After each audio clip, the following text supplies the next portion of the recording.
something old, something new, something borrowed, something gruesome. Yes, today on Dragon's Teeth we're looking at two very different fantasy RPGs, Rolemaster and Mork Borg.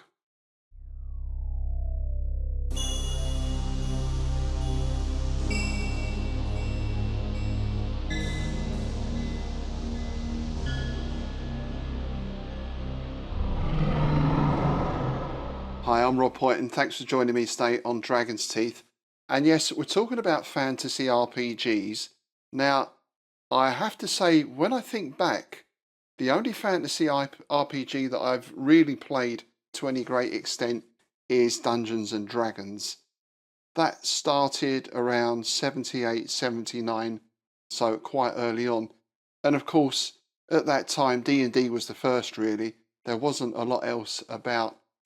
We did play Tunnels and Trolls for a little while, I remember, but D&D was the thing. And of course, we followed the various editions as they came out and ended up mostly playing AD&D for quite a few years.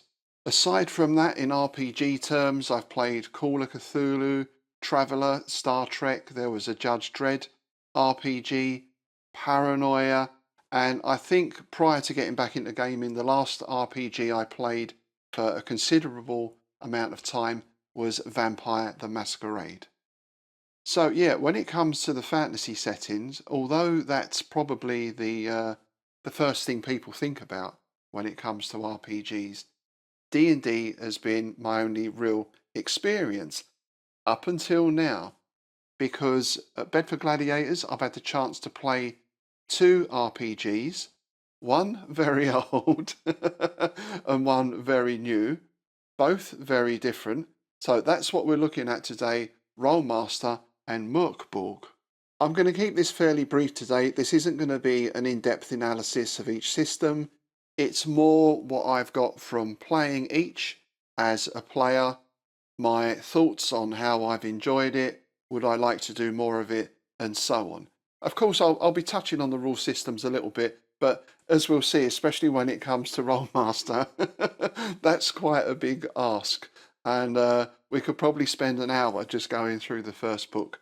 So it's going to be a fairly brief overview, but hopefully that will give you something of the flavour of each. All right, let's start with Rolemaster. So Rolemaster was developed mostly by S. Coleman Charlton and Peter Fenlon, and it was first published in 1980. So as I said, this really does go back a long way, one of the earliest RPG systems. I first encountered it a few years later, I think it was about 1984, 1985, in the form of something called MERP, Middle Earth Role Playing. This was put out by Iron Crown Enterprises, and it used the Rolemaster system, maybe a slightly simplified version, and of course the setting, as you may guess, was Tolkien's Middle Earth. So this was something I was looking at the time. I got one of the books, or the main book, and we never got round to playing it. I think for a couple of reasons. I think by then we'd spent quite a lot of time playing fantasy RPGs. We were moving into other things. I mean, Call of Cthulhu we'd been playing for quite a while already, but we were looking at other systems, particularly Traveller. We were playing quite a lot of then, and I think also just looking at the complexity of it compared to what we were used to with D&D, maybe put players off. Plus, of course, it was a very specific setting, Middle Earth, and I got the impression even back then that you had to be a little bit of a sort of Tolkien scholar or a real die-hard fan to get the most out of this. You know, you really had to know your lore and Middle-earth history. So, for those reasons, I bought the MERP system, but we never played it. And in fact, I sold that book a couple of years back. As usual, now I wish I hadn't, but there we go. Anyway, Darren down at Bedford Gladiators floated the idea of running a fantasy RPG, a couple of months back now, and he said he was going to use Rolemaster. So that piqued my interest and I signed up, and away we go. So we've had about 4 or 5 sessions now, I think. I'll get onto our party and what we're doing a bit later on. But this was my first chance to really get a close-up look at the Rolemaster system. So As with most RPGs, you roll up your attributes. This is basically a D100 system, but but the first thing you find out is this is the most detailed character creation process I've ever gone through, including Traveller. Traveller, of course, your character can actually die through the creation process. Even that, though, was nothing compared to Rolemaster. I think it was about 3 hours to roll up a character, and then there was still a lot of little ancillary things to do. So my character sheet for Rolemaster, like D&D, it used to be one page with all your stats, and then you'd make notes of things on the back or in a book or something. I think Rolemaster, I've got about 4 sheets of stats for my character. So very detailed character creation. This was all quite a lot to get to grips with, so I had a look around. I thought what I need to do is buy the Rolemaster books, because for me, once I read something and have a chance to look at it and digest it, then, I'll understand it a lot better. Of course, a lot of this stuff is out of print now. Bear in mind, this came out in 1980. In 1995, there was a basic set put out, and I believe in 2007, there was something called Rolemaster Classics put out. But as far as I know, those are all out of print. Anyway, I had a look round on eBay and all the rest of it, and I managed to find this character lore and campaign lore. So this is the main rule book for characters, if you like, and it was 15 quid. This is one of the old originals, so way back to the 80s, as you can tell by the slightly yellowed pages. So I thought what we'd do, we'll have a quick look through this and I'll pick out the main points of character creation. Again, as I said, it is going to be very quick because, as you'll discover as we go through, there's a lot of depth in here. So this is the character and campaign lore book that I bought. It was from a place called Shop on the Borderlands, who do a lot of second-hand stuff. I'll put their link up in the notes below. And what you'll see even from our credits here, I mean, just look at the amount of credits on there. From Iron Crown Enterprises, the staff, the management, the art, the special contributions, a huge amount of people involved, aside from our main designers. And you'll then notice a very large and comprehensive table of contents. So you start to get some idea of the depth and complexity of this system. And we start with an introduction. There's a little bit here about what is fantasy role-playing and this kind of stuff. Now, I suppose this was understandable because this was 1980, remember? D&D had only been out for a few years, so people were probably unfamiliar with a lot of these concepts. And of course, this is only one book in the system. We've also got arms lore, claws lore, spell lore, and everything else. So I think originally there are about 4 or 5 books in the box. Now, the interesting thing with these rules, I think they are a little bit of the time. They're quite dense, and you start, funnily enough, with injuries and death and poisons and disease. These are the first things that we that we start with. And just to give you an idea again of those tables, here's tables of poisons, the effects, muscle poisons, nerve poisons, descriptions of the effects, the disease, different diseases you can get, bubonic, pneumonic, genetic. So, everything is here. This then brings us into movement, encumbrance, and exhaustion. Again, we've got some tables there. These are pretty much the same as your D&D type stuff. And then you're into equipment and commerce. And again, we get a touch of that complexity starting here with base cost modifiers, bonuses due to special material and so on. So even just getting equipment can be quite a detailed process. There's even rules here for the resale of goods as well, or not just rules, but there's a chart as well for purchase and resale price chart, depending on if you're selling to a merchant or a sort of thief or something like that. And after that, then you start getting into your equipment costs. Again, very much like D&D, but really detailed. This is all just the equipment. Then you've got armor as well, food and lodging, transport, weapons. As you see, I hope you're starting to get the idea of just how many tables are in this book. So once we're through all of those tables and charts for buying stuff, you finally get into your character creation.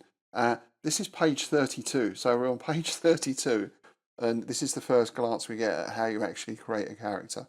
And this takes you through some of the terms. Again, because this was all new back in the day, then, you know, I can see why they do this. And on page 36, you finally get into your stats. Now, as I've said, it's rolling on sets of development stats: constitution, agility, self-discipline, memory, and reasoning. Then you also have your primary stats of strength, quickness, presence, intuition, and empathy. From these stats, you start getting your bonuses for whether it's combat or other feats that you might want to do. And here again, we're into the tables, because not only do you have potential stats, you have temporary stats as well. So you can start to see why this takes so long to roll up a character. This then brings us into the idea of skill ranks. So you buy your skills in ranks, and obviously the more ranks you are, the better you are in that particular skill. And basically, you roll a percentage dice if you want to do something. You'll apply the modifiers. You'll look it up on the table. So here we go. There's a static action table. So you have difficulty levels assigned to various feats, and that will give you your modifiers. You might get other modifiers depending on how you're approaching that or what you're doing. And then you consult this table to see either what number you need to succeed or the result. So it could be, you know, if things go wrong, we've got things like here, like fall down, sprain your ankle. So again, every situation can be covered with these tables. Page 46, we get into manoeuvring, and this of course is where armor comes into play, because of course the type of armor you're wearing will affect your maneuverability. And from there, we're on into weapons skills. From there, we're looking at general skills like climbing, swimming, handling animals, that sort of stuff.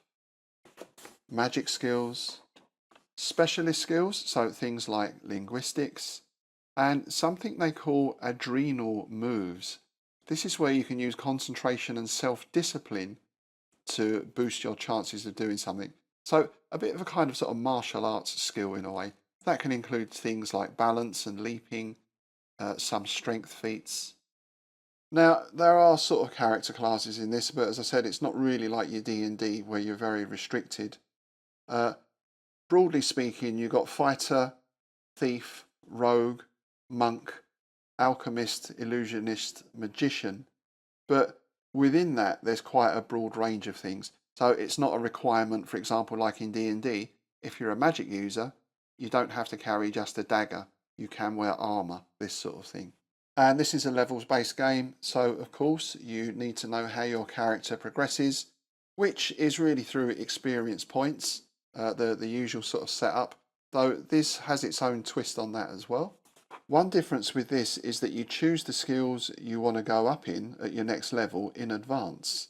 So if you're level 1, you get a certain amount of points to put into the skills or the ranks that you want to advance in next time. That's quite an interesting approach, because say that really builds into your character development. Rather than just automatically going up in this or that, you have to put some thought into the skills that you want your character to develop in the future. And finally, on page 72, you actually get round to creating your character. So imagine that. As I say, these are very much of their time. I'd be interested to see the more modern versions and if they changed this sort of approach, this layout, because normally how you create the character would be your very first thing. So this talks about how you generate the stats. There's a few different ways you can do that. You've got adolescent skill development. And, you know, all these background things like apprenticeship, determining the background of your character. Again, lots of scope here for going just beyond saying, oh, I've got a barbarian, or oh, I've got a wizard. And in case you're not got enough rules already, there are additional optional rules as well. Different ways to roll your stats. different ways to use secondary skills, all sorts of stuff on there, and a whole list of things for secondary skill development. You can also look at having special abilities. Now, of course, these might be good or they might be bad. I mean, you know, one example there is we've got lycanthropy. That could be useful in some cases and not so much in others. This is an example of your basic character sheet, or at least the front page of your character. So, you know, as you can see, there's quite a lot of information to put on there. Your skill ranks and everything else. There's your money and equipment sheet. Of course, you can make your own versions of these, which is what we've done. And then the last sort of, I'd say, quarter of the book is this campaign setting. So not a specific setting as such, but more how to develop your own. So, you know, how to develop your land, the sort of religions or gods you want to have with it, the terrain, how to develop your maps, ideas on wind and weather, and then talking about monsters and non-player characters. As you might expect, there are tables for NPCs as well. So, you know, some very useful ideas on here, and tables for developing cultures, for developing military systems, for developing political structures and technology. And then also, if you want to randomly generate your terrain as well, we've got a system for that. So this could be useful for a number of things, not just for RPG, but if you're running some sort of war game campaign or similar, you'd probably find this useful. And finally, some advice on actually running a campaign, how you set up your events, your NPCs, how you get your player characters involved with the starting scenario. And it talks about the various levels of play as well, because of course different groups will want to do this in different ways. Some might want a very action, adventure orientated campaign. Others may be more interested in political intrigue and that sort of thing. So this covers all those aspects in pretty good detail as well. Finally, matching that huge table of contents at the front, there's a massive index at the back as well, which is about 6 pages worth, I think. So, you know, while there is a lot of stuff in here, at least you can say it should be easy to find, right? That's a quick view of the Rolemaster system then. As I've said, we've been playing this for a few sessions now, and one of the things I like about it is, first of all, the setting can be whatever you like. Secondly, I do like this amount of detail from a player's perspective in terms of character. I really do feel like I'm developing an actual character. There's a lot of background, there's a lot of little pieces going on, and you know, we even get down to things like we're in a city, we're roaming around, we're looking at taverns, we're looking at where we can buy a new sword, all that kind of stuff, which, you know, might sound a bit dull to some people, this sort of day-to-day stuff. But for me, this is where you can get some of the real good character interaction and really get something of the richness of the world that you're playing in. In that sense, it's a little bit more like playing something like Conan Exiles on Xbox. You know, it's open world as opposed to those sort of games where even if you're outside, you're stuck to this, then you go there, then you go there. With Conan Exiles, the same with Rolemaster, I have the impression I can go anywhere. You know, this world is a sort of living world that I can interact with rather than just a series of set encounters. Our party is reasonably mixed. We have a local who's the son of a well-to-do family. We have a half-orc fighter adventurer type. We have an elven druidess, so we've got some spell and magic capability there. And my character, well, I based it on a character in a story in one of my anthologies, Feast of Fools and Other Tales, which is the Innsmouth Gold anthology on sword and sorcery stories. So there's a story in there called The Wizard, the General and the Thief, I think, and a character in there called Temjin, who, well, you can think of him as a step rider, basically. So he's had enough of the boring steps. He's come into civilization to find out what it's all about.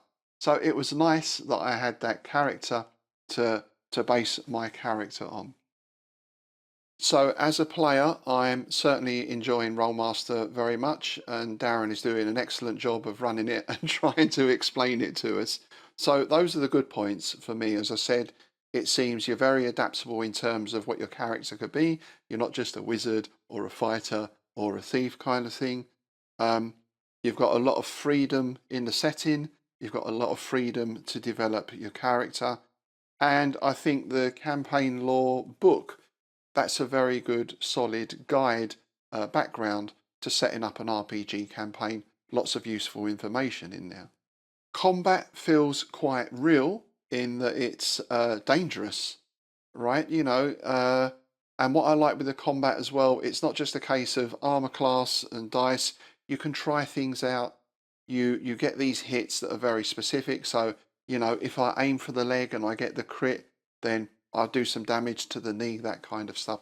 So the combat is a little more involved than just rolling the dice and I hit or I miss. It feels more sort of, I suppose, cinematic in a sense, but at the same time, as I said, quite brutal and dangerous.